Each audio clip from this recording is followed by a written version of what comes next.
Yesterday in the sprint race, it was one of the best races we've seen in FIA Formula 2. Battled side by side, championship dramas galore, but 4 of the top 5 under investigation post-race meant that the final positioning was completely out of order. What would happen though, as Jose Maria Marti took victory alongside Alexander Dunn? Here we go then, on a drying track for round 10 of the FIA Formula 2 Championship in 2025. We have moved away from the Ardennes Forest to behind what was the Iron Curtain of Formula 1's first ever race in this part of the world 40 anniversary years ago. Welcome to the Hungaroring, and Budapest is a wonderful home for what is a wonderful 2.738 mile circuit. 14 turns and 2 DRS zones in total. Elevation change here at 34.6 metres. And in terms of tyre compounds to watch out for today, it's medium and soft. Now, last year's tyre winning strategy was hard tyres, then the softs, but this year it's so questionable. The safety car will start the formation lap due to the conditions. It is dry tyre weather, which means downforce level is high, brake and tyre usage is high as well. Alongside me in the commentary box as well is Omi and Tom. And Omi, slick tyres, soft it seems for quite a few of the drivers. It's anybody's strategy game coming into today though, because the weather is just so mixed up. Yep, it is a wide open FIA Formula 2 sprint race, feature race. It's going to be very interesting. Looking forward to the Invictors on the front row for Neroli. Of course, having to think about the championship. Stanek just trying to enter on a high as he finally tries to put his national anthem on the top step. He's taken 2 wins before in Formula 2, but they've both come due to penalties for others. So he's inherited those 2 wins. He wants to show that he can win it himself on the circuit and put his national anthem on the top step. So formation up will start behind the safety car. We'll have the grid in a second. I'll run you through it when it comes up. Tom? Wet track, yeah, but this is, I think, a too risky decision. We're going to start it behind the safety car, aren't we? It's going to be a rolling start again. Yeah, I'd imagine so, because one side of the grid is going to end up having more grip than the other. So to make it fair for the drivers who are competing, it's only wise that we go via a rolling start, which is a shame, but it is what it is. Time to look at the grid for today's feature race. Starting from the back then, Clan Shields in 22nd, Sebastian Montoya in 21st position. A lot of rumours about him yesterday stopping on track, but it was a loss of gearbox. Max Esterson in 20th alongside Kushmini in 19th, Sami Mekhachev in 18th alongside 17th with Rito Miata. It is then 16th and 15th for the teammates in VAR, Rafael Villagomez and John Bennett. Dino Beganovic is 14th alongside Emil Cordial in 13th. Gabriel Mini is in 12th with Richard Forshaw alongside in 11th. Yesterday's race winner starts in 10th of Jose Maria Marti. Alongside him, the man who finished 2nd for Alexander Dunn. Arvid Lindblad will start in 8th position, but did receive a penalty. We'll have more on that later with Omi. And then he's alongside Victor Martins, who starts in 7th. Ollie Goethe starts 6th with Joshua Durskin in P5. Luke Browning starts 4th alongside Jack Crawford in 3rd. Front row of the grid though, that's what we're looking for. Championship leader Leonardo Forlorelli is 2nd. And Roman Stanek on pole position. After a miserable sprint, he wants a better feature. Well, the safety car will lead the field away in around about 10 seconds time. Whether or not we will have a standing start is a different question because of the conditions that we have out here. But the lights are going to fall out soon. We're still on 3. I mean, penalty galore for the top 5 under investigation, but talk us through exactly what happened yesterday. Well, we found ourselves with Luke Browning and Arvid Lindblad, the two drivers who were penalised. Of course, there was talk about some possible penalties coming into play for Marty or Judd, but they survived. They both got given warnings. Browning received a 5-second penalty. That was for going off the circuit at turn 6 and 7 and gaining a lasting advantage.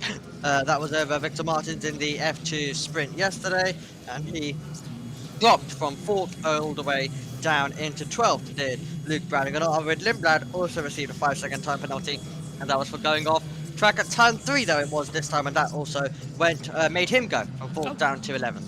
And we have a delayed start. The formation lap will now start at 10:02 local time. So they've extended the procedure by a couple of minutes just to give the teams chance to make final preparations to change their tyres, because under the regulations, if it's deemed to be a safety car start, the drivers must start on wet tyres. However, they didn't bring wet tyres to the grid, so we've had to amend the rule book slightly. So we are going to start on dry tyres behind the safety car, which is just a little bit weird coming into this one, Tom, but I suppose that's how the cookie crumbles. 30 seconds to go. Yes, yeah, and the drivers are they'll be thinking about how they're going to warm up these, because the last thing they want is hitting a huge damp patch. There will still be some form of water on the track surface, and if they hit that, they don't want to be sliding around and installing the engine, which could really ruin the race itself, and not just theirs. The safety car waiting patiently for the green light to appear, and they'll be getting the formation up underway, and a chance for these to get some tyre temperature. It's going to come down to who's generated the most tyre temperature over the others. Can Stanek or Fornaroli get their tyres into the optimal window for when this race gets underway? Green lights, and the formation lap is underway here behind the safety car. We will now start the next time by, ticking off laps, and already Staller on the grid. Is that looking to be one of the Red Bull liveried cars? Oh me, that I can't quite see it's got going now, but well, that has to be further down the order. I think that's Ollie Goethe, who started 6th on the grid. Yeah, looks like they were able to get off the line though, so everything is okay for now. So the drivers will continue, and that Red Bull Junior will be able to take their position back on the grid on this formation lap. They'll be able to get themselves back ahead. But yeah, slightly little jump scare, but everything seems okay as they were able to get off the line in the second phase from what we initially saw, most likely being Ollie Goethe. Let's have a word then. We'll have a word soon with Roman Stanek starting on pole position in this race as well. It's a rolling start. It's a rolling start, we've just been told. Well, this is ridiculous. This is absolutely ridiculous. Because, in my opinion, we could have had a standing start. The conditions are fine. We're now over safety. That's ridiculous. Wrong decision from race control there. Very happy. The car was amazing today, you know. We did P1, P2. I think it could have not gone any better. In Spa, I finished 3rd on 9 on the track, and then I won the race, and I feel like I deserve to hear the Czech anthem at least once. So now is a good opportunity. I start, as you said, in the best seat in the house, on pole position. But yeah, it's also a long race. You know, here can happen a lot with the conditions. Also, I have to take a good care of the tires, which is always a very big plus in F2. Yep, it really is. Rolling start then for the F2 feature race here in Hungary. Roman Stanek will lead his teammate Leonardo Fornaroli. They're all on dry tyres, the track is dry, but for some reason race control think that that's the best solution instead of having a standing start procedure. Lunacy coming up. We'll exit the last corner. The green flag will be in the air. There's no overtaking until we get over the line. Green flag flies. The F2 feature race is go here. No spray, track dry as we head down towards turn number 1. And now any opportunity for an overtake has completely gone. It is status quo. In towards the first corner. Might get a move further back as well, actually. Looking on the inside as well. I think Esterson going for a move from the back, and Miata under attack as well, but I think that's it. Nobody makes a move. Oh mate, that was an appalling decision from race control there. But we should have had a standing start. There's no reason not to. Yeah, yeah, absolutely. So they make their way through single file stuff as we head down into turn 4, and it's been formation flying across the entire field. They're all trying to generate tire temperature, and yeah, when you look at sometimes other scenarios for when they do dish out rolling starts, it doesn't really make sense. Even though with the advantage that there could be on the grid for some, I feel like you have around 20-30 minutes to sort that out as well and dry it out. But no attempts been made. There's not been any rain falling. We've had standing starts with so much more wet conditions. I feel like it's just embarrassing. Even with any advantage there might be, it's just a bit embarrassing that we're actually having to have this right now. Yeah, what do you think, Tom? This is a bit of a appalling start. Yeah, I'm surprised they didn't take more of a risk with it, in my honest opinion. And, you know, the fans, I think, have been deprived of some form of entertainment there. And, you know, getting up early in the morning to see something like that is not something they want to be seeing. And I know that it's not the race director's fault, you know, for the weather being what it is and the track conditions being what they are, but I'd have just liked to have seen the race director take a little bit more of a risk. Looks and fine. They just didn't do that. Looks absolutely fine. Let's have a look on board. It's fine. Both sides of the track are fine. There's nothing wrong at all. Why on earth was that decision taken? I have absolutely no idea. 3 wide there in towards turn number 1, coming through as well as Dino Beganovic is under attack. Oh look, DRS has been enabled by the stewards. What a surprise! This is ridiculous. I'm sorry, but I've said this before, but Mohammed Ben Salayam, you know, firing the race directors, firing the members of the team, we've been left with people who are completely incompetent running race control. They are the strangest decisions we are seeing in Formula 1 and Formula 2 and Formula 3 right now. It is lap 2. Stanek leads, Forlaroli, Crawford, Browning, Durskin. Nice move up the inside there as well, coming from the inside of Sami Megatunov, getting ahead of Dino Beganovic. So making that move up into 16th position. Very little, and already Stanek's got 2 seconds over Forlaroli at the front of the field. This is lap 2. By the fact that we couldn't have a standing start, it's deprived any of these guys a chance to actually overtake. We've effectively joined the race midway through. I'm shocked. Moving up. But yeah, Marty passes Victor Martins. So up to 9th place he goes. And for sure passes Victor Martins now as well. So 1:36.339 from Stanek. He's 9/10 of a second faster than Forlaroli on that lap time. And Stanek, Obi, is 2 seconds faster than anybody else in the field right now. Outside of his own team. And this is unbelievable. I've seen him move down towards turn 1. Yeah, Dun trying to get past Lindblad, and these two were battling in the sprint yesterday, now battling in the feature race today. Let's try get some action in this race. Lindblad just stays ahead of Dun, who will have to get a bit more inventive if he is to get by. He gets the rear wing open once again, does Alex Dun, but cannot find a way by. But yeah, I feel like that's just killed any momentum this race had as well. There's no reason why we cannot be having a standing start when it is so bone dry. Across this week and last week, it's just been ridiculous, all of the decisions that have been made. So here's the tyre information then we can give you. It's just come through on our social media channels. Just take a look at Victor Martins. This was him losing a couple of places early down as well. I think he's gone wide, Tom. Exit turn 12. Yes, he has. Oh, it looked like he had no steering. That was weird. Yep. Has he got on the curve? Oh yeah, he had no steering, did he? Don't know whether the curve put him off and he had to lift off because he didn't want to get a trail of water put on the tyres and then spinning around like a fidget spinner, if you want to call it that. But the race continues to progress on lap 3 as we see Alex Dun looking for a move on Arvid Lindblad, one of the championship rivals of his for this year, and he's not able to find a way through. He was rather unhappy yesterday, was Alex Dun, with the standards of Pepe Marti's driving, but he's got to put that behind him now and just focus on a really, really good race.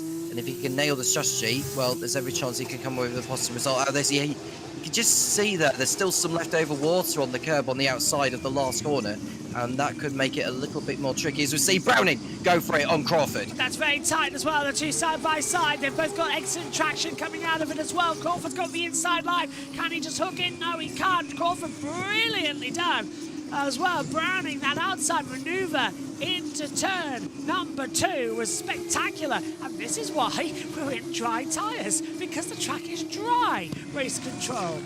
honestly, maybe it is true that they freak out over the smallest drop of water.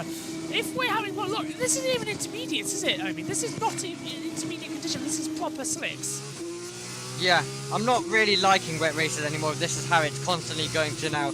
We've had 3 races, and we had very wet conditions in Silverstone, and they, of course, let them do a standing start then, and then understandably so in Spa they do the rolling, which it makes sense. But then they don't red flag the race when the rain got so bad, and then in Formula 1 they absolutely wait till it was dry as well. So I don't know anymore. It's Car off the track from the top of the screen there. I think it was Abington Martin's going wide on the medium compound tyres again. Second time, Tom. Yeah, he's dropping back big time, is Martin. His season goes from bad to worse. He's not having the best of luck, and to be honest with you, he hasn't had the best of luck since he joined Formula 2 a couple of years ago. Yeah. Martin right now is, well, it's not getting any better for him as he looks to get back towards where he was as we go on to lap number 5 out of 37 here.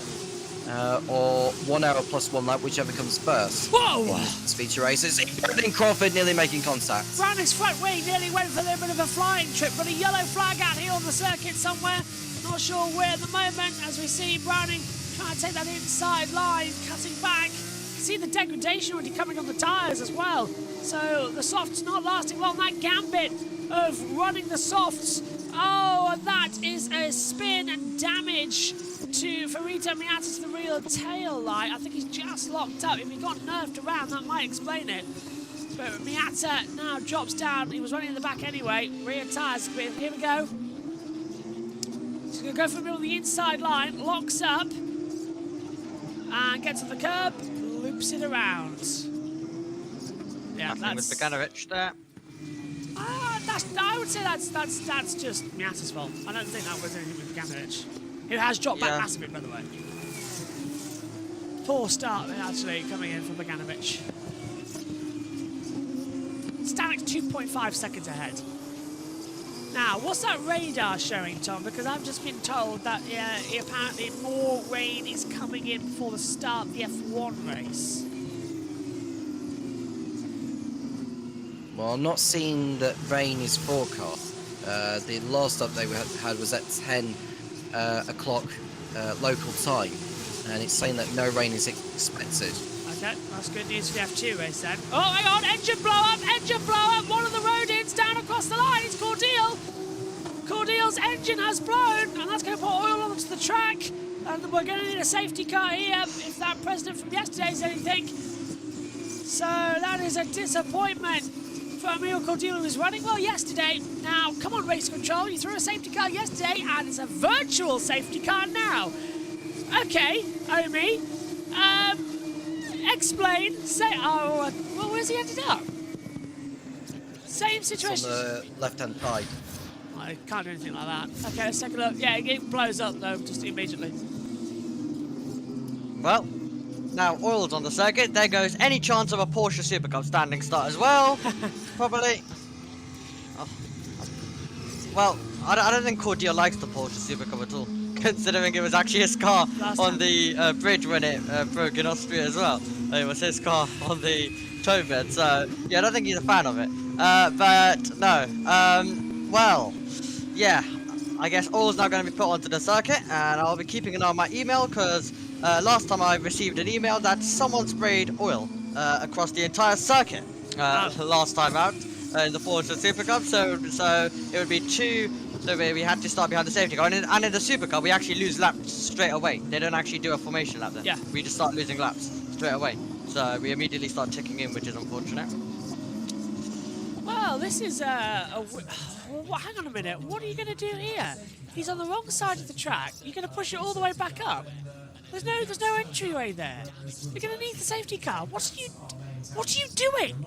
You're going to need the safety car. There's no barrier to recovery at that end of the track because it's the fan area. You can't push it across the circuit because it's downhill. Oh, okay, we've got one. I take everything back. They've added one, it looks like, now this year with the safety renovations, because there was never usually a runoff area in that part of the track, but I take back what I said. They've added one into Hungary and then immediately opened up the door. Well, that's something they've done right this weekend. I'll take it back what I said. They've opened up the gates on the other side of the barrier. Because usually, that's new then. Because last year we didn't have one of those. So, a new fire marshal point with the doors being able to be open. Fans, if you're listening in and you are at Hungary, go, you can have a look at that because it's in a public area where they're going to have to wheel in. Near the grandstand area. Yeah, back in it goes. Okay, close it up. Let's get racing again. It does beg the question though, Tom, why didn't Montoya do that yesterday? That's a very, very good question. It's a very, very good question. If he did do it deliberately, I'm surprised no one's actually making up a fuss about that. It was a bit suspicious. No sign of the virtual safety car ending yet. There we go. Right, let's go back to racing green flag conditions. Green flag, we're racing again in 3, 2, 1. Big grab on the exit cars there as well, as we see. Ollie Goethe trying to go on the outside of Joshua Durskin. Still not going to have the traction coming out. DS is enabled immediately, so he'll have it down towards turn number 1. Activated that wing now. Oh, hang on a minute. Goethe has not got the DRS open, but he was inside the detection zone. Has he got to open now to the braking zone? I'm going to keep my eye on the wing. Oh, he might not need it because Durskin brakes way too early, forces Goethe to go wide, and coming back through on the inside line goes Armin Lindblad. He's already dealt with Goethe. He's now going to try to go on the outside of Durskin towards turn number 2. Durskin will brake late, going wide. Lindblad tries to come back, but Durskin's off the track onto the slippery Astro paint, and he's gone off and lost 2 places. Lindblad to 5th, Goethe to 6th. All right, fair dues. Through the chicane we go then. We're just waiting for the pit stops now, but even that's going to be dead as a door knocker. Here it is, Omi. This is Richard for sure, getting ahead up into 10th position, passing Gabriel Minion and I believe Jose Maria Martin as well. Yeah, straight through into the first turn.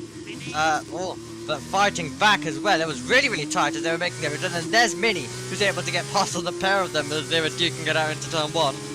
Oh, I wish you could have seen that later on, because I think Mini's 9th for sure 10th. Yeah, so Martin's dropped down 2 places. Mini's jumped the pair of them, but for a sector, I think for sure was closing back up on the back of Mini up to turn 4. Stanak's on a 134.6. The track continuing to dry. 34.3 now for Jack Crawford, as well as he comes across the line. So personal best times coming in as well as fastest overall lap times, as you can see on your monitor. So lap 9 of 37, 46 minutes to go. We should be okay to make the end of this distance, but we still have that mandatory pit stop to come in. Several drivers on the soft compound tyre. Only a couple decided to go on to the mediums at the start of this race.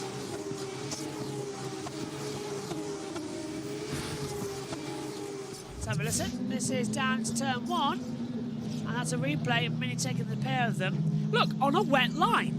He did that on a wet line with dry tyres. I'm not going to go over it. It may look damp, Tom, but I think there's a lot of traction on that wet part of the track. It's not like it was in Formula 3 earlier. Well, he made the most of it there, did Gabriele Mini, and he's managed to fight his way through, and we've got an incident involving Christian Miney, failing to stay within 10 car lengths under the virtual safety car. Now, there is a rule in relation to that. You have to stay within 10 car lengths of the car ahead, but how can you if it's a virtual safety car? Because you're not supposed to close up to the cars ahead anyway, under the VSC, unless it was the safety car at the beginning of the formation. That could be what they're alluding to. Does that count as a safety car period? I thought it was the formation now. It could be when the race got underway. Yeah. Oh, this is weird, this one.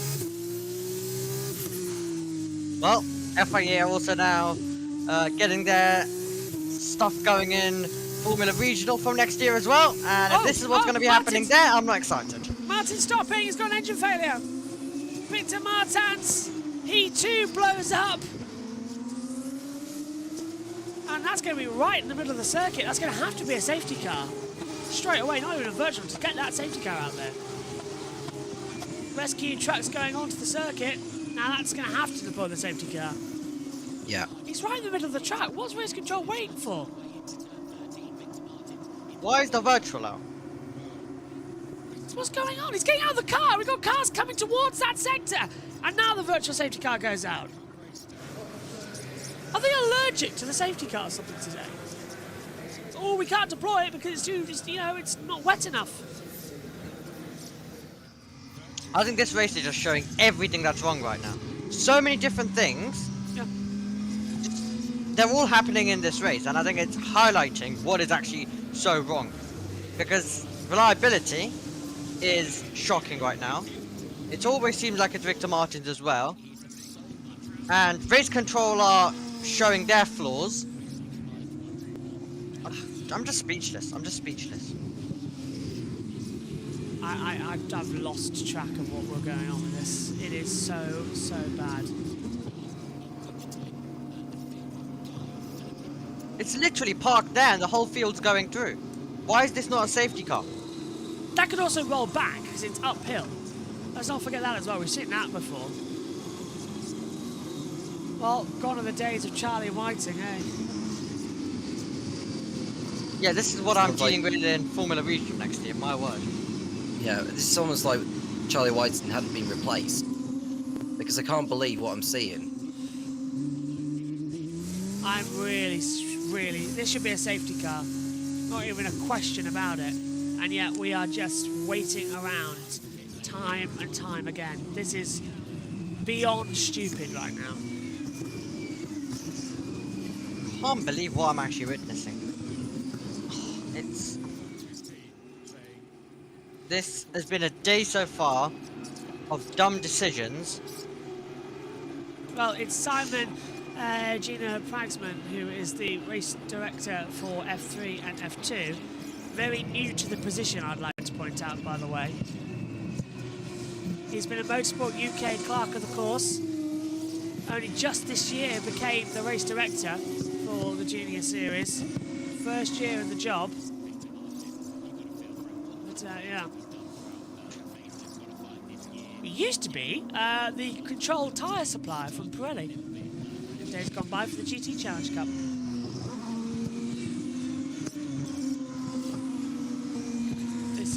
This is poor. Also used to be a Formula 3 driver, by the way, if you didn't know. yeah. MSV, British Formula 3. So, virtual safety car is ending. But that should have been a safety car. I feel like they're finding excuses to not get safety cars. We shouldn't have so many long safety car periods, virtual safety car periods. Back to green flag running, and that's almost a contact between the two Red Bull livery drivers as a lock-up for Gert to go straight wide. And that's going to rejoin him right alongside Dunscan and Dunn. Dunscan now loses out, Dunscan around the outside, and Goethe drops down to 8th position under pressure from Gabriel Mini as we get back on. That restart came a little bit too quick for him. Wow. Here's Dunscan attacking Dunn now down into turn 1 with DRS later on the brakes. That's going to be difficult. Yeah, and Dunn forces him out wide. That's the typical manoeuvre. They would open up with the steering wheel. 2 DRS zones. Dunn's going to be vulnerable here. Dunscan locks. Oh, and Dunn locks out. Goes in wide. Dunscan goes back across. But Dunn doesn't know he's there. Almost takes off the front wing. That was super aggressive from Alex Dunn. Are we going to... And into the pit lane has come John Bennett. And he's changed over tyres now to take over to the mediums. Now this is the restart. Green flags are out. And, well, yeah, as you said, I mean, Dunn just gets the attraction, just pulls to the inside, sees what's going to happen, knows the grip's there, just puts the throttle down. Yeah. Oh, the Van Amersfoort, Bennett and Villa Gomez. They did touch. Oh. Oh dear. And that's why John Bennett's come into the pit lane. He had he had that rear front end plate locked on the rear tyre. Big log up for Dunn, okay. That's going to be flapping around like a 50 pence piece. Stanac's already... Here we go. Front left, Tiger. Copy that. We need to extend if we can. I was about to say, Stanac's lost a second on that restart. And Fornaroli and Crawford now joining the back end. Was Crawford going round there? Did he have oversteer to that first corner? I want to see a replay. As done now, defence again from Durskin. Mini under attack from Vashaw and Marty. And Durskin gets the exit. He cuts to the inside line. He's going to try with the DRS to swing it back round the outside line and takes to... Dunn is really now vulnerable, but Durskin's off the track. Dunn gets back through. Goethe now going to feel like he's going to be entitled to a little bit of an overtaking opportunity on the run into turn 4. Pulls out to the outside line. That's going to be a no-go, I'm afraid. So, yeah, Durskin just ran too wide. The prime tyre is now faster than the option. So those on the mediums have got the advantage here. Softs are struggling. They've hit the cliff. Saw that coming over. Yeah, absolutely. We did see that coming indeed. Vashaw, the driver, in 10th position at the moment, as he is on the back of Gabriele Mini in this train. That goes on and on and on right now. And all of the drivers going to work right now in this FIA Formula 2 feature race. Some good traction, I have to say, there for Vashaw. Just looming large in the mirrors and forcing Mini to park the car in the middle momentarily, but he was able to get through. The Fornaroli virtual safety car infringement, that has been noted by race control as well. If I was them, I'd just take a look to see if he actually did gain time and make a decision quickly, not wait until after the race, because that's going to be pointless. For sure, moving to the inside of Mini. Gets that DRS advantage, but he's not got the inside traction. Going to try to go super late on the brakes. Mini's going to shut the door. Bashaw's going to really try and get the traction on the exit. Nothing there, but he's under pressure as well now from Marty, who's stormed around the outside with the DRS, and Marty's going to get the pair of them, and he forces out Mini. Fabulous move from Jose Maria Marty. Well, we were calling him a bit of an aggressive driver yesterday when he brake tested on the main straight. No further action for that. Marty was the winner. And I think, Durskin says box. I think Omi as well yesterday, the stewards' decisions were wrong as well. They penalised, I think, the wrong drivers for the wrong things. How on earth Marty was able to get away with the brake test, I don't know. Yeah, absolutely. Once again, just showing the shocking decisions that we've seen, and yeah, honestly, I feel like if this continues, I'll be close to repeating the same words Alex Jake said in 2022 Monza on the last lap that day in the F1. On the inside line again, and a nice move through for Jose Maria Marti. He's dealt with Ollie Goethe. Stanac's coming into the pit lane. The race leader's in then, Tom, and now the time to switch over tyres is critical. Browning boxes, but Stanac stayed out. Oh, and in comes Durskin. Yep. And Goethe, go on. Yeah, well, the top three have stayed out. Lindblad is obviously going to be staying out because he's on the mediums, but it's a very busy pit lane here. And I just hope that they all get their wheel nuts put on, because we have seen in the past in Formula 2 where some of the drivers' tyres are not being put on properly. Browning's is obviously no problem. What about the likes of Dirksen, Mini and Co? Mini comes in. His tyres go rear right, was a bit loose there, but don't get released into the path of another driver. Yeah, all good. Nice restart there. Mini, I think, did lose a place there. That's where the Gomez comes out behind them as well. So, Durskin Goethe, here's Waller Road, his radio. We're trying to clear some traffic. Do what you can, mate. It won't be much longer. Come on. Yeah, clear the traffic, but you're on tyres that are just completely degraded. There's nothing left for you to do because the tyres just aren't going to be there. Fast start for John Bennett now, by the way, 133.687. So the harder prime tyres and brand new strength are now the fastest tyres to be on. Here's Stanac. But the problem is, they can't come in together. So is Stanac going to do another lap, or is Leonardo going to do another lap? Stanac's in, so Leonardo Fornaroli will take the lead of the race. Crawford's going to box now as well, surely. Yeah, he does. Lindblad stays out. So 1 and 3 come in, 2 and 4 stay out to become 1-2.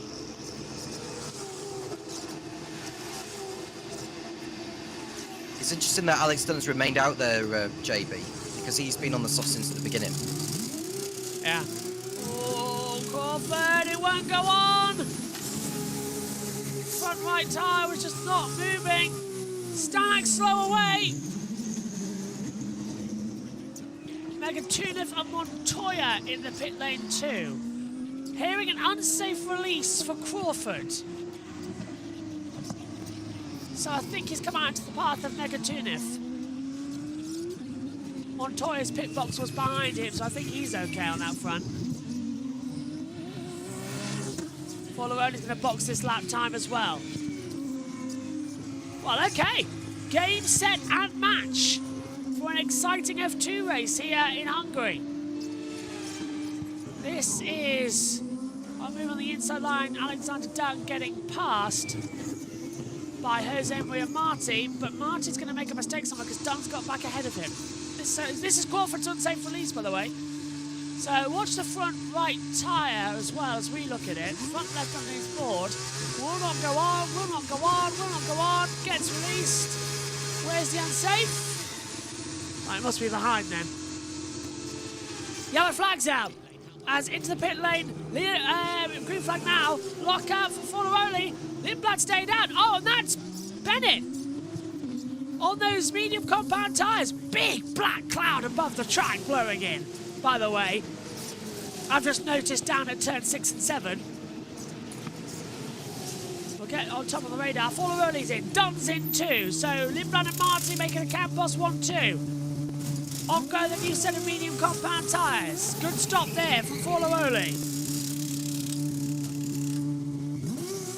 Dunn as well, the same.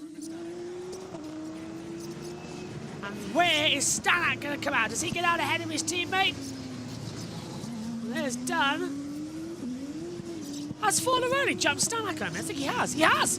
Follow-Only's 8th, Stanek 9th. Follow-Only's jumped Stanek. Well, they're not good. Well, that's a bit of a mess up, isn't it? How did that happen? Well, I mean, it's similar to what happened to the McLarens last year. You have one on his way to the win, possibly. Oh, Montoya gets hit by the back of Gabriel Mini, and then Mini squeezes Bennett into a 720. With too much damage there. He just completely drove into me in the braking. Nice 720 though, that's quite nicely done. Mini is driving like a maniac.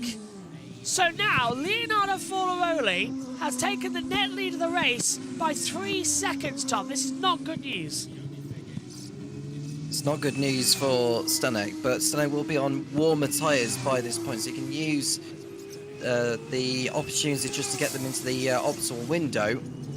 As Follow-Only tries to get his tyre temperature up to scratch. It's good news for Invicta in a way, because Stanek is not in the fight for the championship. Follow-Only is.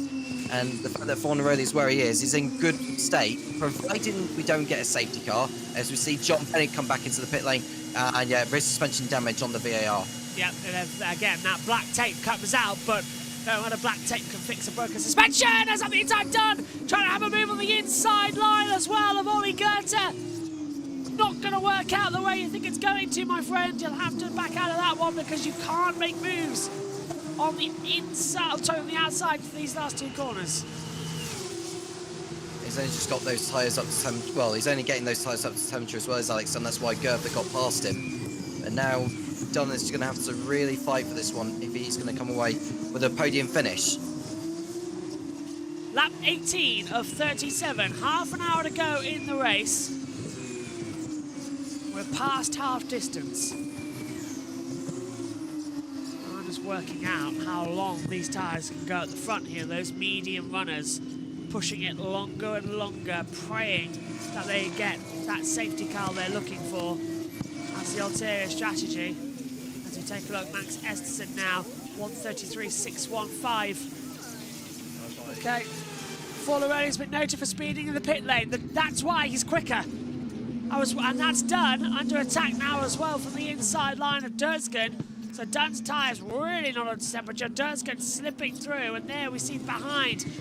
So Dunn's lost 2 places on that last time around because that was where Goethe went through. But Follow-Only and Naomi, under investigation for speeding in the pit lane. That's going to be a drive-through or time penalty, so he's done for as well. The championship leader's in real trouble.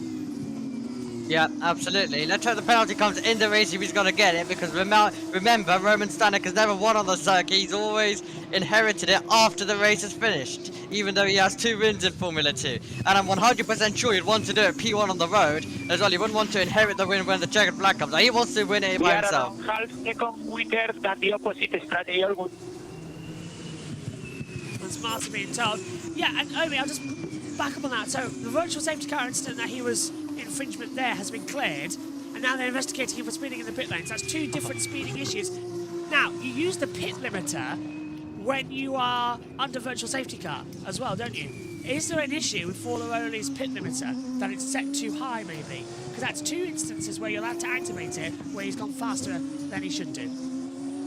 Could be the case as well, but good news so far for Pepe Marti as well, with what information he's been getting on the radio as well, as they make their way to Villa Gomez. Has the fastest lap of the contest at the moment in time. Stanek is trying his absolute best to close in on his teammate, and now it's under investigation.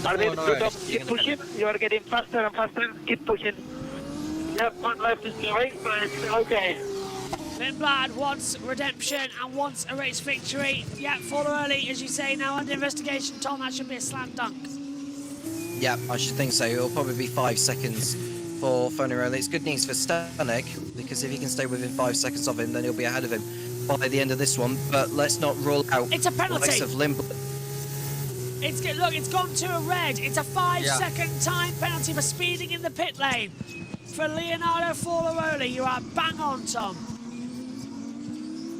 Yep, knew it was coming from the moment he was going to be under investigation. So that is dreadful news for Leo Forlaroli. Now he has to just look after the tyres and just get on with it, and try and pull out a gap over Stanek and all those on the medium compound now, those on new sets of mediums. What will Invicta be saying to Forlaroli? Will they say, let Stanek go and keep up with him? Or will they say to him, just step it up now? Because you've got a big gap ahead of you on return Miata to make up, and we need to get. They'll be saying to him, we need to get the best result out of this for both cars. And Stanek, well, is it going to be 2 feature race wins in a row? Yeah, it could be on the cards, couldn't it? And this one would actually be, as you said earlier, Amy, one he gets to cross the line first in, because of course he finished 3rd in Belgium, and all those penalties came up. Yeah, and then in Australia he finished 2nd last year, and Isaac Hadjar got a penalty as well for the start line incident that he had, taking out Gabriel Bortoletto and Pepe Marti that day in Albert Park. But yeah, right now though, Crawford's closing in, so Invicta have to be careful, because, you know, Forlaroli's most likely not to win. It might not be Stanek either, because Crawford's coming, and then you have to worry about the Camposes, who are looking good on that strategy as well at the moment. It could be a wide open race. Last year, thanks to the safety cars that we had, the alternative strategy for Kimi Antonelli worked in his favour, and he took a 2nd victory in Formula 2. It was his first feature race win though 1 year ago in this, around this circuit as well, as Alex Dunn has set the fastest lap of the race. But Crawford is definitely there. Invicta need to be thinking on the pit wall. Yeah, I would swap them. Swap them now. I know you've got that time penalty, I know he's your championship leader, but Stanek has an opportunity for higher points here. And if you're held up, Tom, you're going to fall back. Yeah, at the moment we are giving up time on the cars that have stopped, but we have a delta pace at the end. So I think we need to let them go faster now, and then we catch them with better tires. In case of a safety car, we are well ahead of everybody. So they're thinking safety car and delta pace as well, Tom. But yes, a team principle decision needs to be made from Invicta. Yeah, they've got to make a decision. Do they let Stanek go, or do they tell Forlaroli, step it up now, sacrifice tyre life, just to bridge out the gap before those on the alternate strategy come in? It's a difficult one, and if they get a safety car now, if we get a safety car at this point, it's going to play into the hands of Campos. Massively, yeah. Because they will have the advantage at the front, because if it's a safety car, you can pit. If it's a virtual safety car, you cannot pit. maybe that's why we had more virtuals at the beginning. Nobody, you know, the race control didn't want anybody coming into the pit lane under the safety car. But again, I don't know. Race control have got their own minds at the moment. Race dictating. That was through the goose. I'll go a bit, I would say a bit stronger than that with that standing start mess that we didn't have one, and we had a rolling start coming through as well. Bennett is in the pit lane, out of the race officially now, by the way, so he has just clocked in as retired. We already knew he would be. And Rashaw is a box on third position, so his medium tyres are done. This is a potential attempt of an undercut on Pepe Marti and Arthur Lindblad, isn't it? That's what they'll be thinking. Yeah.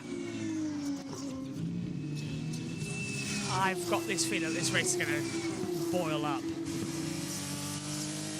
Into the pit lane comes for sure then, from third position. Now Omi, MP have not been great at the pit stops this year. They've been struggling a little. Let's hope this time they get it good. One man to a wheel in the FIA Formula 2 Championship. On go the tyres, then release as quick as possible. Decent, will do the job. Tight pit stop there, as well, exactly what you need. It's going to come out net 4th, I think, maybe net 5th. Okay, it's come out net 5th, that's not bad. Yeah, he's going to be behind Browning, but he needs to get those tyres up to temperature, Josh. That's what Vachon needs to do for the next couple of laps. Flat out, and we will be boxed the lap flat out. So Lindblad's going for it, he's boxing, or what should be this time by Crawford. Ride with him now in 9th place. Stanek just ahead of him. This is net 1st and 2nd on the road, with for the race 5-second time penalty dropping him back. Or with the alternative, Stanek, as soon as the pit stop cycle's done, plays the team game, the track that's difficult to overtake at, backs up Crawford to let Leonardo get 5 seconds. Is that an option, guys? Yeah, could be. The team has to make that decision, and Stanek may need to take the sacrifice today, but it might get it, and then I'm sure he'll be given a chance one day as well to contend, as we take a look at the reason why Fornarody's got a 5-second penalty of speeding into the pit lane. Right, Lindblad's in the pit lane, so this is going to be vital then for Campos to go to work. Marty will continue on once again, but there's Lindblad, and the Campos team will be awaiting the British driver coming into the pit lane. This is going to be a critical pit stop now. Yeah, no lollipops anymore, so race the pit wall holds out the board, in you go, and away. So, oh, it's a slow stop on the front right. It was not off of both front tyres. Now, that's interesting. We saw them on the grid. That very car with Lindblad, they pulled the manual rods, and they must have done it 2 times on both sides. It's cost them the time to come off. Could have been so much better, couldn't it? It really could have. For Lindblad, and that's going to be quite a bit of work to do. He's still going to have to generate the tyre temperature. Of course, he's going to go through that phase. Will the Red Bull Junior as well, but now he's going to go full attack. It was full attack before the pit stop. It's now going to be full attack all the way till the checkered flag. So Tom, this is now effectively not Campos' day, but Invictus' day. They've just got to work out who wants to win. Yeah, this is a pivotal point in the race. Fornaroli is on course for the win on the road, but Stanek is under attack here from Crawford. Now, they've got to be wary of those who've just gone into the soft compound. The highest of those is Lindblad. Well, I say Lindblad, Marty is just about to come in. He'll rejoin behind Lindblad, but his aims to be out in front of Richard Vachon, which I'm not so sure JB is going to be able to, because Vachon is picking up the pace on his brand new set of softs. Marty boxes. Bogdanovic has stayed out. Will Kushmini come in this time by? That's another question as well. I think he might have circled through. Yeah, he has. Clan Shields comes in. Miata and Lindblad stay as well. So Lindblad now moves up the field as well. Here they come out the last couple of corners. So Bogdanovic, Maney, Miata, that's your top 3 at the moment. Then it's going to change through with Fornaroli taking over. Another slow stop from Campos. This time the rear right not coming off, and it's broken the nut off. Oh, and it jumped right on it. Surprised that didn't burst the tyre. The old nut comes off, rolls onto the car, drops on it, That's another poor stop there, as Dunn's now going for the undercut move on the inside line on Dunn's going to lay on the brakes into turn 1. Can he get it stopped in time? Yes, he can. Hook, line and sinker. Meantime, we've got Goethe and Lindblad battling it over for 10th and 11th position together on the circuit. Yeah, it's a cold track, of course, meaning that these tyres don't heat up as fast as we've got the 3 Red Bull Juniors together at the moment. Don't expect me to know who's who because we can't tell this angle. The side-by-side battle. I think that was Marty going wild on the soft compound tyres. Yes, it was. So Marty's lost out a couple of places there. So the 5, the 4 leads the 3. So somebody call the Thunderbirds. As twitching around everywhere from Durnskin as he goes through it now. Oh, and a little lock up there from Lindblad. Nuts, absolutely nuts. Into the pit lane comes Bogdanovic. Kush Mining takes the lead of the race. Slow stop there. Yeah, I mean, the more I see the Formula 2 cars in the pit stops, the more I think that we just really need some new engines. They've got no power, these Mechachromes. Indeed. Into the first turn goes Crawford. He will need to now try and see whether he can set this one up. He's been following closely. Hasn't been able to fight away by as of yet. Locking up into the first turn goes Dino as he rejoins the circuit. And as I mentioned, it's still a cold circuit, so the tyres will not heat up as fast for these drivers, and it means it's a bit of a struggle as you rejoin the road. Yep, and cold tyres, no tyre blankets on a cold track, and colder brakes as well. It takes a while to generate in. Effectively, what you have to do with the F2 and F3 cars, imagine it's a cold winter's day, you've got no gloves, you put your hands together and just blow into your hands to try and generate a little bit of heat. That's exactly the same scenario you've got to do right now. This was the Red Bull trio, side by side by side, but no traction at all for the soft compounds of Martin. He almost pushes Durson off the track. Durson's having a horrible day right now. Yeah. Does go through though. Now, here's Crawford on the back of Stanak. Yeah, Stanak's backing up. He's going to let Forlaroli have the race win. 2.7 the gap now. Stanak is deliberately holding Crawford up. Well, it's vital for Crawford to make this move. He has to do it. That's Bogdanovic, who's on fresher tyres, under pressure from Goethe, who's trying to send it round the outside line. And again, the other Red Bull looking to the inside of Arvid Lindblad. So everywhere you look, Lindblad's dived on the inside line. Bogdanovic is going to be completely under pressure because here comes Alexander Dunn. Meantime ahead, we've got Lindblad battling with Goethe. Dunn's on the inside line as well. Lindblad cuts as well to the outside line. That's very tight. The brake is out. Dunn's going to try and take the pair of them as well on the inside with traction. Comes out side by side with one of them. Well, with Arvid Lindblad, Goethe stays ahead into the braking zone for turn number 2. And those on the softer tyres have got a little bit more traction, but Dunn has finding the grip and finding the exit space. He just can't get through. And now, watch out for Bogdanovic's soft tyres up to temperature. Wow, this is a nice little fight for the final points paying positions. 3.3 the gap between Forlaroli and Stanak, by the way, now. Oh, mistake there.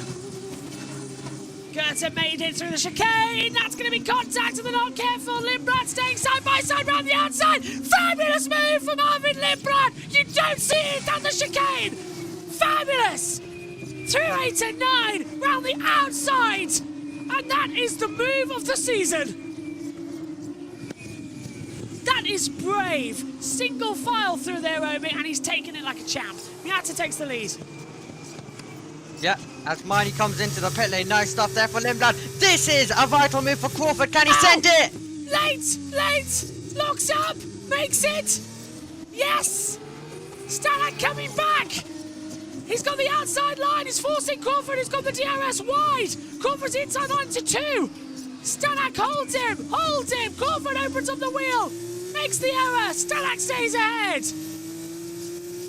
This is fantastic battling now. Goethe gets ahead. What's happened to Miney? back out the pit lane. He had traction, but he just drifted off the circuit. Yeah, he's gone off. He's gone off. Marty's gone off the track somewhere. He's gone off at 2. So he's just dropping. Marty's got no. He's told he's changed tyres. He's got no temperature.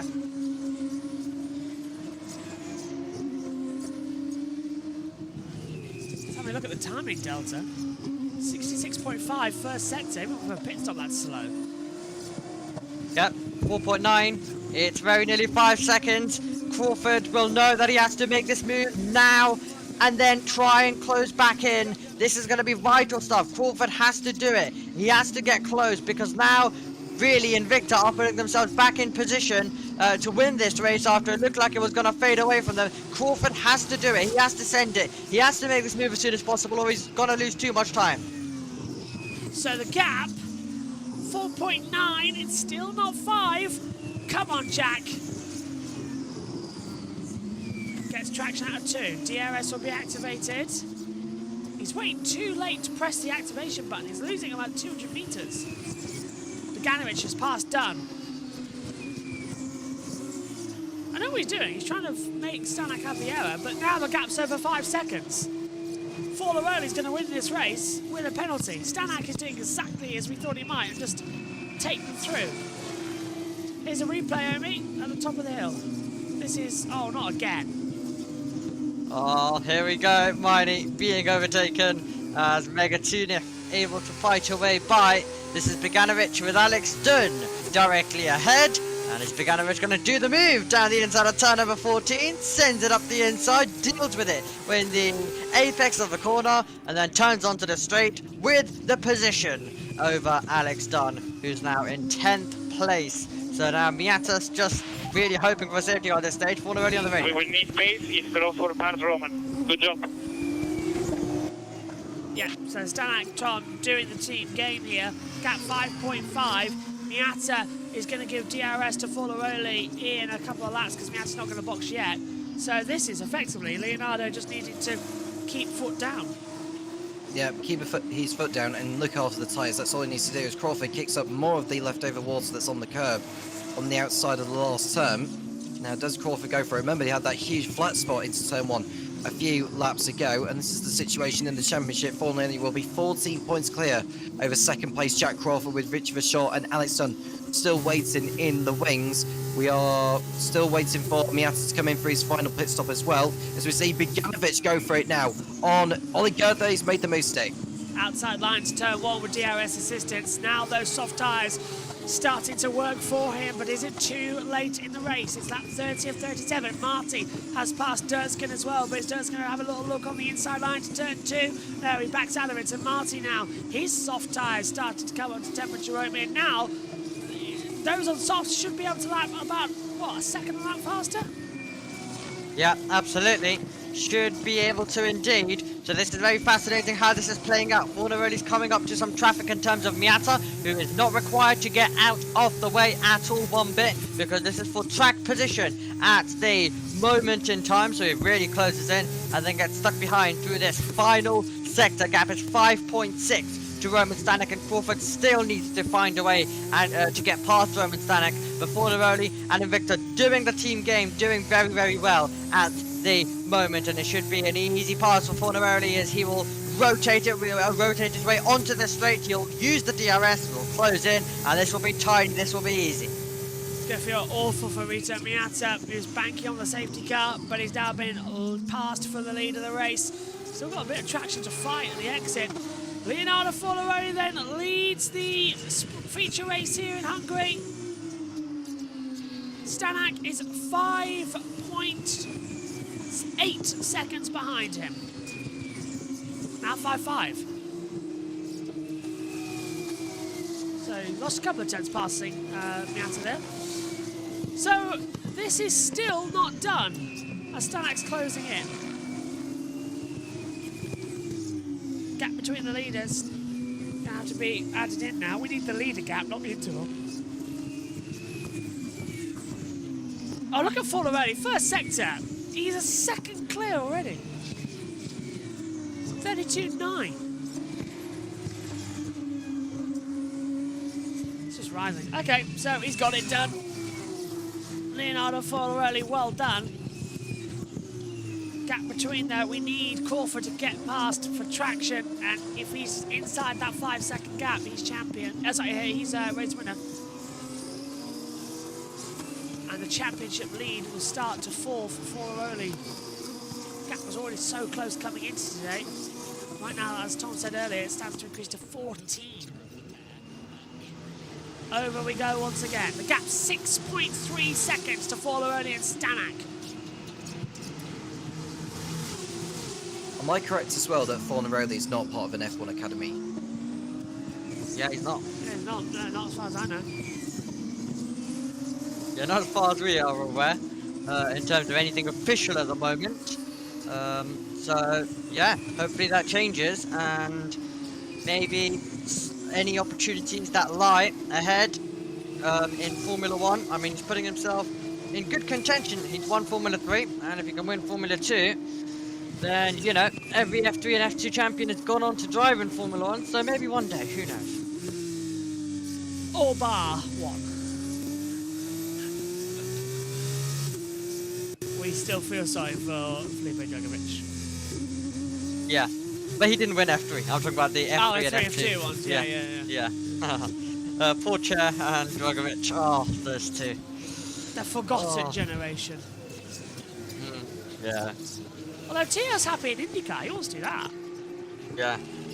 But that's the great thing. If Formula 1 doesn't come around, there's lots of great other opportunities for these drivers to go and do, whether it's Formula E. Arnold's been loving life there as well. So, you know, there's so many different ways, including the World Endurance Championship, which, of course, McLaren are joining in a few years' time, as they now lead Formula E as well. Everybody says, oh, but, you know, it's not Formula 1, it's not a World Championship. As Crawford went wide coming out the last corner, kicked up some gravel. Lindblad and Gertz been noted for a collision at turn 8, by the way. Yeah, but, you know, Formula E is an FIA World Championship. The World Endurance Championship kind of speaks for itself. You know, if you are there, you are a world champion. If you win it, you are world champion. It's like rallying. If you win that, you're a world champion. Is that any less a form of motorsport than Formula 1? No, it's not. If it's a world championship, it's a level playing field. Because Fernando Alonso, let's not forget, is a 3-time world champion. Everyone forgets that. He's a 3-time world champion. He's a 2-time Formula 1, 1-time World Endurance champion. Martin Brundle is a world champion in sports cars. Martin is world champion. So it's like, it doesn't matter. You still won a world championship. You are world champion. Well done. Right, Beganovic on the back of Lindblad, looking good. That's why I always say when people say, oh, well, Martin, you know, he's never had a good F1 career. Yeah, but he's world champion. He knows what he's doing. Is Beganovic now going to jump Lindblad here? This is another critical little blow in the championship. Lindblad losing points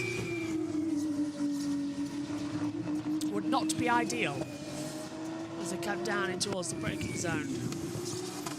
Once more with feeling. He's going for it. Outside into turn 13. Lines him up nicely.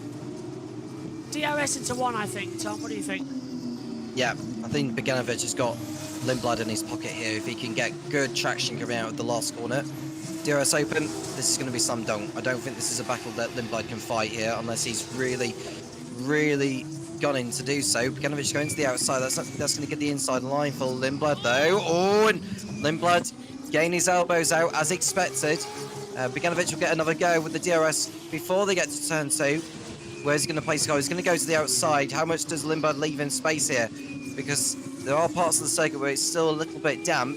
And Lindblad, I'm actually amazed he's been able to hold on here. But Beganovic should have been on the inside for turn 1 to really slam the door shut on Lindblad. Yeah, it was just a late attack and not really well thought out of me, was it? It was just all over the place. It's like he's reacting on the tyre grip rather than the actual brain, and he's putting the car in the wrong place. Yeah, he went for it one way, but now hopefully he'll learn because he's got so much grip that it should not be an issue, really. But Lindblad doing well to keep him behind there. Now he's got to rethink, does Beganovic, what does he have to do now and it should be pretty clear go the opposite way, as the last time didn't work. So the Swedish driver, who's of course moved from Prema in Formula 3 to now high-tech in Formula 2, part of the Ferrari Driver Academy, has not had the year that he would have wanted. Doesn't go for it to the inside, of course, wants to wait for that DRS to come his way. By the time you exit through turn number 14, which he's going through now, and then it's going to be foot to the floor, and will be part 2 in this battle as Beganovic looks to now try get the rear wing open. Let's see whether he can do so this time. Goes defensive. It's still the outside, moving to turn 1. It's the wrong place to be. He's trying to cut him off. Late on the brakes. Lindblad's not going to let go. There's a lock-up, and there's nearly contact between the two, and off goes Beganovic. Lindblad's playing dirty. He really is. He's late. He's using every lock-up as well on the inside line. Every rule in the book is being stretched to the absolute limit right now.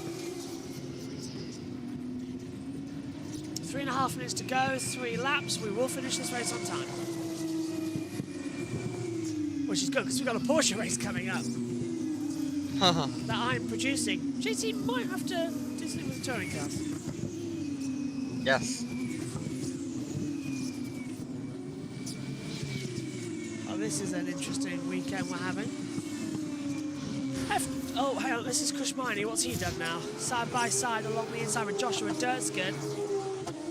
Wheel to wheel, touching as well. Mine is locked up as deep on the brakes. Has he made the move stick? Oh, fair play! Fair play around the outside despite having a lock-up, and he's done the move at turn 2 and 3. Miata pits. Forlorelli leads by 8.4 seconds. So he is the race winner. Miata. Go on. Miata, of course, can't wait any longer now. He can't wait any longer. Let's look to Beganovic to see whether he can finally get through. Lindblad, will it be the inside line covered? Yes, and then Beganovic has to go around the outside. We've been here before, but this time he'll try get the cutback, try get better traction off the corner, and it'll go down to turn number 2. Got the DRS to help out as well. Lindblad knows that, goes to the extreme to try and block. Beganovic again, that outside line.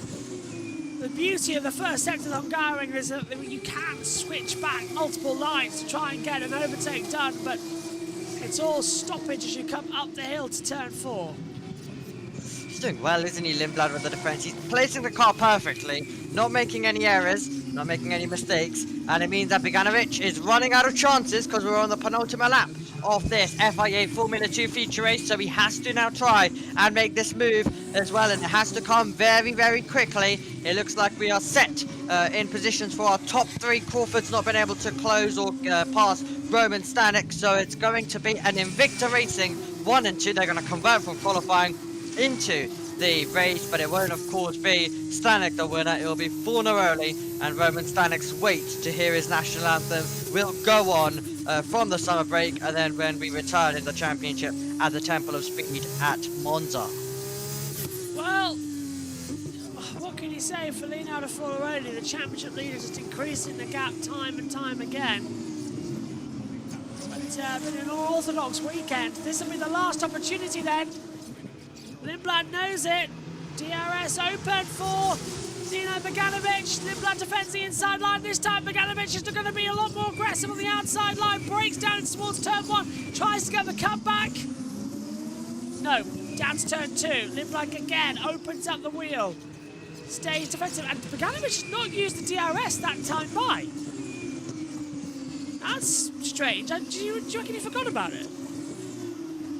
May have. He would have been so thinking about getting to that inside part of the circuit. That's gonna now have to be audacious. It's gonna have to be Antonelli style from last year, dive bombing somewhere in this sector, where drivers this weekend have proven that it is possible, but it may just not be ideal, as it's gonna be an ideal finish, even with the penalty applied. It's gonna be an ideal finish, JB, for this man, Fornaroli. About time, because he's losing seconds as well. The tyres are absolutely destroyed.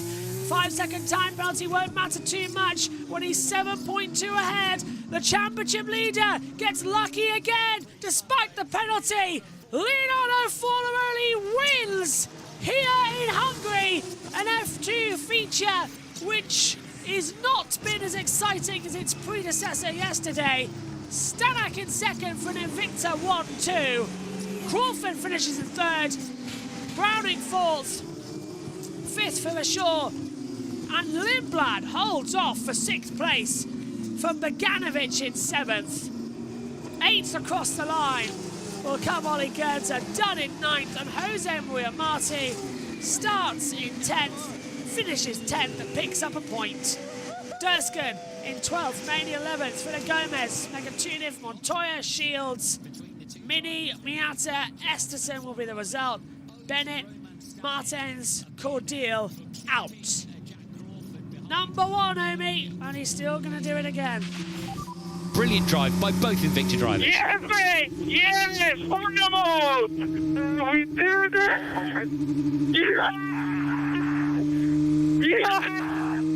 Yeah! You wanted to make it interesting with the penalty, yeah? Thanks for that. Awesome job, mate. And 1-2 for the team. Oh my God! What a race! Yeah. I'm sorry, man, for that penalty. I think credit goes to Roman Stanek for playing the team game today. Yeah. Well, 3 rounds and 3 wins. The sprint at Silverstone, a sprint at Spa, and for the first time in Formula 2, Fornaroli is a feature race winner. But Stanek will get his chance. Invicta will have seen today, and he's shown himself as a team player. Steve, really good job, really good job. P2, okay, it's not the win. So that's an Invicta 1-2, that's back-to-back feature race podiums for you with a win and a P2. Excellent job, mate, well done, well done. Well done, mate. You are the man. That's all of you guys. Bravo, bravo, bravo. Stanek's gracious there, Tom, I think, as well. He's happy as well, and called for finishing in third. Yeah, what a result for Invicta. Stanek in the form of his life right now. He's moved ahead of Victor Martin and Sebastian Montoya up to 8th in the Drivers' Championship. Jack Crawford just saw on the graphic leapfrogging ahead of Richard Verschoor into second place. 17 points off Leo Fornaroli with 5 rounds still to go in this season's championship, or 4 rounds rather. It's a long way to go. It's going to be a great end to the year. Let's head downstairs then to the world feed and hear from our drivers as they come into Parc Fermé. Field battle there. He's escaping away from the leaders of the race. Yeah. You know, really, really impressive speed from Fornaroli. Leonardo Fornaroli took his first sprint race win back at Silverstone, followed that up straight away at Spa, and now he will climb out of the car and go into the summer break a feature race winner and the championship leader in Formula 2. The reigning Formula 3 champion is now championship leader in Formula 2 and a feature race winner. That is 3 wins for the Italian, and the Invicta Racing team will lead the team standings and do so comfortably into the summer break. Leonardo Fornaroli flying with confidence in this championship. Right, he's happy with that, and as well he might be. A tiny break, a little bit of light between he and the rest of the field now at the front of the championship as a result of a brilliant drive for Leonardo Fornaroli. First 1-2 for the team in 4 years. Their first 1-2 in qualifying as well in 6 years. They're dominating. They took the clean sweep at Spa, and now they take the 1-2 here, and they do have a healthy advantage in the team's championship as well. Well done, Leonardo Fornaroli. Replicated Kimi Antonelli getting his first sprint race win at Spa, and he replicates Kimi Antonelli getting his first feature race win here at Hungary as well. 2 good friends. I think he'll be happy with that. I'm sure Kimi will be straight over to congratulate him. But this the momentum that is going to be hard to stop, isn't it? Leo Fornaroli, a champion. Once he gets momentum like this will help him a huge amount on the other side of the summer break. Well, an opportunity for those magic back-to-back championships for Fornaroli. Yeah. Reigning Formula 3 champion, of course. And it's always a special thing. Matters a lot to those making the decisions at the next level if you're able to achieve something like that. And it's impressive what he's been able to achieve through this phase of the year. Invicta 1-2, the team will be delighted, and both drivers doing a fantastic job for that team. today. Not least Roman Stanek, who didn't quite have the speed, I don't think, through the final phases on the medium compound tyre, but put in a splendid defensive drive. Yeah, Roman Stanek, their back-to-back feature race podiums, as the team say, won last time out, now a second, and he goes up to 8th in the standings with that as well. And Jack Crawford, second in the championship, will be trying to chase down Leo Fornaroli, and he'll take a lot of happiness from that going into the summer break. But the man who will lead us into the summer break in the championship, now a feature race winner, Leo Fornaroli. Let's hear from him. He's with Ariana Brother. Leo, congratulations on a win that clearly means a lot to you. Your first feature race win, the team's first 1-2 in 4 years. Just talk us through the emotions right now. Well, I'm speechless. Finally I won a feature race. It was super hard because I realized immediately I entered too quick in the pit lane, and you know, here is very hard to make the difference, but I felt mega with the car. I was able to manage the tire perfectly. I pushed at the start, but still I was quick at the end, so I couldn't believe I was like more than 5 seconds in front. So I managed to do it. My heart rate is on the limit because in the last lap I was so scared of a potential safety car, and yeah, you know, with a safety car, my race was gonna be destroyed. So I can't believe we did it. Also super happy with Roman, amazing performances. P2, such a great driver. He deserves a lot now. On the podium, he's been very unlucky at the start of the season. Now he's showing his true potential. So yeah, super happy to now share the podium with him. I really want to thank Invicta for the hard work. Okay, I'm no energy anymore. I can see how much this one means to you, so I'm going to let you go and take a deep breath, but enjoy celebrating this win. It was a fantastic one. Well done to Leo Fornaroli, Formula 3 champion. It's so hard to come into Formula 2, isn't it, Alex, and then deliver, and he's doing just that. I love the delight in victory as well. You know, it really matters to him. Yeah. And the passion, clear to see. It matters to all of them, but sheer overflowing emotion. He was very much the same when he took the Formula 3 championship, Leonardo Fornaroli. You can see the work that's gone in, and just, yeah, pure, overwhelming joy is great to witness. Engine stop. Another one. Lindblad was prime. I thought he was option. That's not good, man.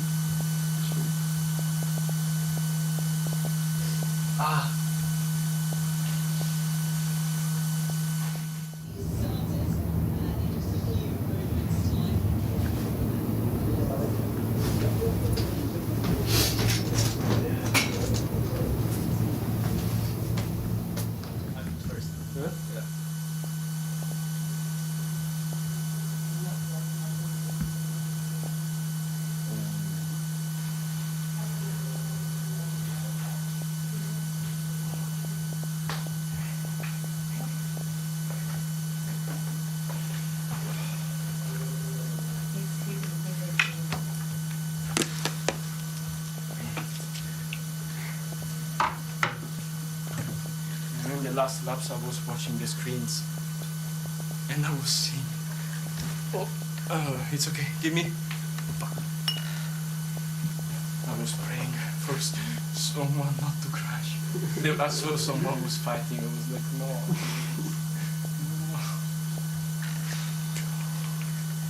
You were very quick with the option. Yes, but then I think you overcut. And then I once when I got close to you, but I couldn't hold.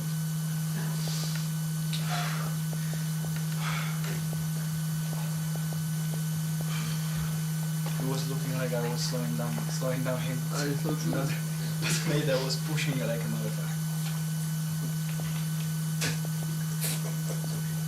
I was was pushing a lot.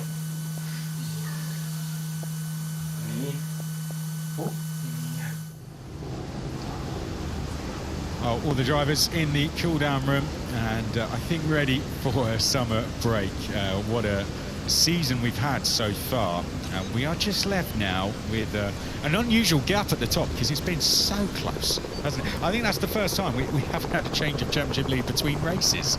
Well, unusual because there are more than 10 points in it. Yes, precisely. At the front of this year's Formula 2 Championship was quite incredible, isn't it?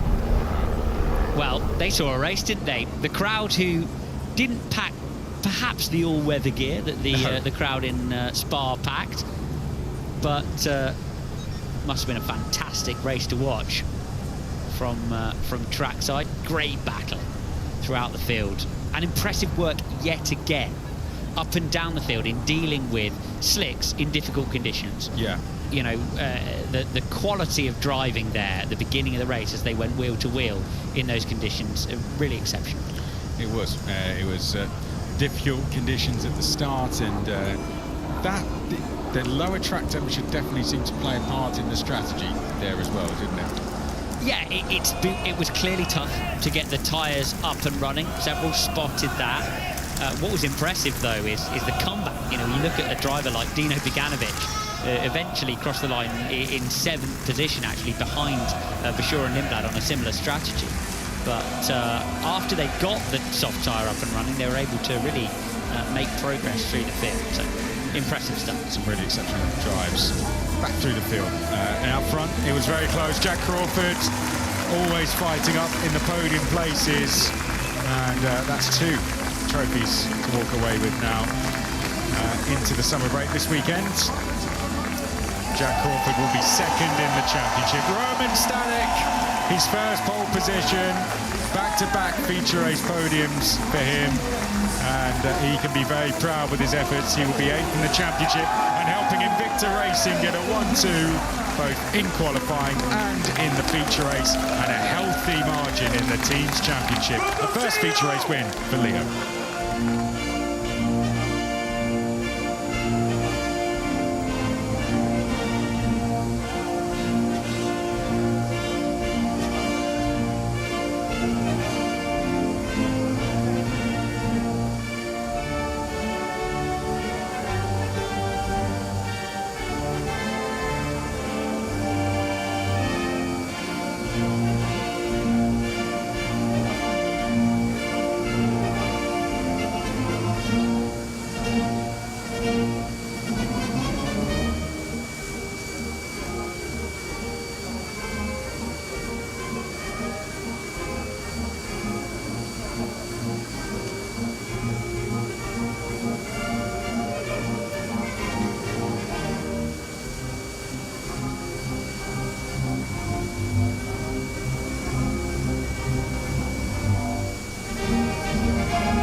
Sunday, and he'll feel very proud of that. The reigning Formula 3 champion, leading the Formula 2 championship, and he will carry a lot of confidence, a lot of momentum the other side of this summer break.